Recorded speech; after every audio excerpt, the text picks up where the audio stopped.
Olá para você que está ligado nas redes sociais da RCIA em Araraquara, desta segunda-feira, dia 8 de maio de 2023. Brasileirão, os paulistas entraram em campo para a disputa da quarta rodada. No sábado, o Santos foi até o Estádio Independência encarar o Cruzeiro em Belo Horizonte e foi derrotado por 2-1. Wesley duas vezes garantiu a vitória da Raposa, enquanto Ângelo descontou para o time santista.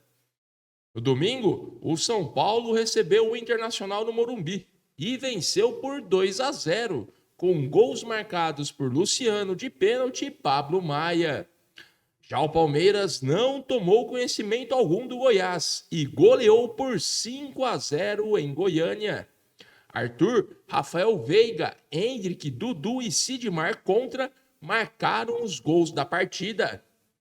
Em jogo de 6 gols, Grêmio e Red Bull Bragantino empataram por incríveis 3-3, em partida disputada na Arena do Grêmio. Cristaldo de pênalti, Luiz Soares e Everton Galdino marcaram os gols tricolores, enquanto Matheus Fernandes, Eduardo Sacha e Thiago Borbas fizeram para o Touro Louco. A rodada será completada hoje com um duelo entre Corinthians e Fortaleza, às 8 horas da noite na Neoquímica Arena. Falando agora de categorias de base, na tarde da última sexta-feira, a Ferroviária confirmou a boa fase dentro do Campeonato Paulista Sub-20.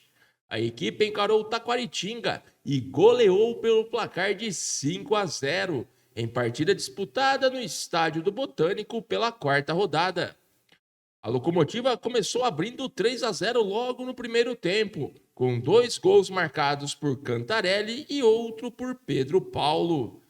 Já na segunda etapa, Henry e Fubá fizeram os outros tentos que decretaram a quarta vitória grená na competição. O resultado consolidou a Ferrinha na liderança do grupo 4, agora com 12 pontos, se mantendo invicta na competição. Na próxima rodada, a Ferroviária sai de Araraquara para enfrentar o Catanduvense, no estádio Silvio Salles, em Catanduva. No sábado, as categorias Sub-15 e 17 da Ferroviária entraram em campo pela última rodada do primeiro turno do Campeonato Paulista para enfrentarem o São Carlos no estádio do Luizão, fora de casa. Na partida preliminar, a equipe Sub-15 confirmou a grande fase vivida dentro da competição e goleou por 4-0. Bill, André Felipe, Zúcaro e Kaique marcaram os gols grenás do jogo. Com a vitória, a equipe encerrou o turno com 100% de aproveitamento, somando 15 pontos nos 5 jogos disputados e permanece na liderança do grupo 4 da competição. Já na partida de fundo, a equipe Sub-17 empatou mais uma vez em 1-1. Vinícius Pereira foi o autor do gol do time grená. O empate manteve a Ferroviária na quarta colocação do grupo 4, agora somando 5 pontos. Nos outros jogos do grupo, mais empates entre Taquaritinga e Novo Horizontino e do Sertãozinho diante do Grêmio São Carlense, ambos 0-0. Na próxima rodada, a Locomotiva inicia o segundo turno diante do Novo Horizontino, no sábado, dia 13, a partir das 9 horas da manhã, no estádio José Antônio Rossi, em Iacanga. Série D. Olha que jogo ruim, viu? A Ferroviária estreou com empate dentro do Brasileirão. Na noite do último sábado, a equipe encarou o Operário e ficou no 0-0 na Fonte Luminosa, pelo grupo A7 da competição. Na primeira etapa, a Ferroviária teve pouca produção ofensiva. O treinador Elano Blumer adotou o sistema de 3 zagueiros, com Ronaldo Alves, Maílson e João Paulo, mas com os laterais Vitor Ricardo e Chico Bala subindo pouco ao ataque, deixando o trabalho de armação com Danilo Pereira e Filipinho. Chamando mais o jogo, o atacante Júlio Vitor foi o principal destaque grená na primeira etapa, que perdeu boa oportunidade de abrir o placar em cabeceio quase na linha da pequena área, mas a bola passou longe do gol. Pelos lados do Operário, a equipe mal chegou ao ataque e tentava se aproveitar dos erros grenás para poder chegar até a meta defendida por Saulo, que nem trabalhou. Na segunda etapa, a Locomotiva conseguiu ser mais predominante todo o tempo, mas pecou nas finalizações. Elano promoveu diversas alterações na equipe com o intuito de ter mais posse de bola para criar mais chances, porém sem sucesso.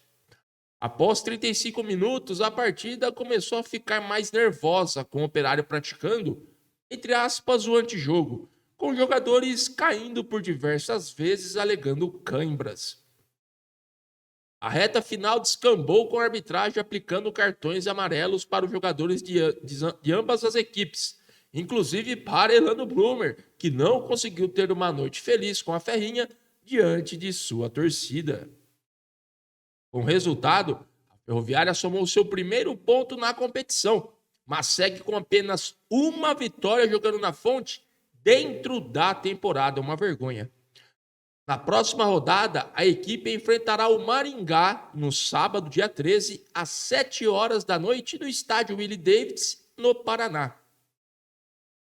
Brasileirão Feminino, a Ferroviária conheceu a sua segunda derrota dentro da competição.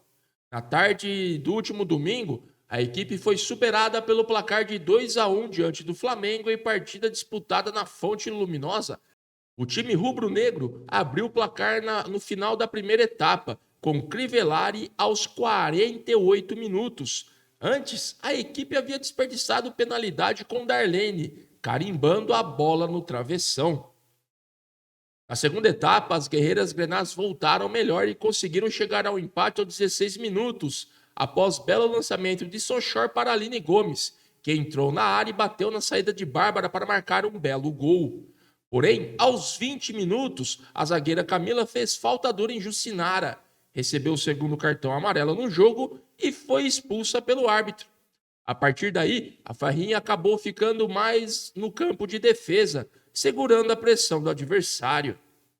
Já na reta final, aos 50 minutos, veio o duro golpe para as pretensões para sair ao menos com empate. Após furada de Aline Gomes dentro da grande área, Darlene pegou a sobra e mandou a bola no canto direito de Luciana, que nada pôde fazer e sacramentou a vitória rubro-negra em Araraquara. Com o resultado, a Ferroviária se manteve com os 24 pontos, mas caiu para a terceira colocação da classificação. Agora, o Flamengo lidera a competição com 27 pontos, seguido do Corinthians, que foi para 25 com a vitória sobre o São Paulo. Na próxima rodada, as guerreiras voltam a campo para enfrentar o Real Brasília no domingo, dia 14, às 5 horas da tarde, na Fonte Luminosa.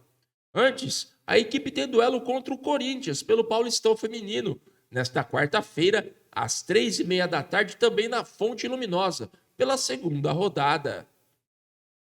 Ficamos por aqui e não deixe de acessar o nosso portal rciararaquara.com.br e as nossas redes sociais para outras novidades. Até a próxima!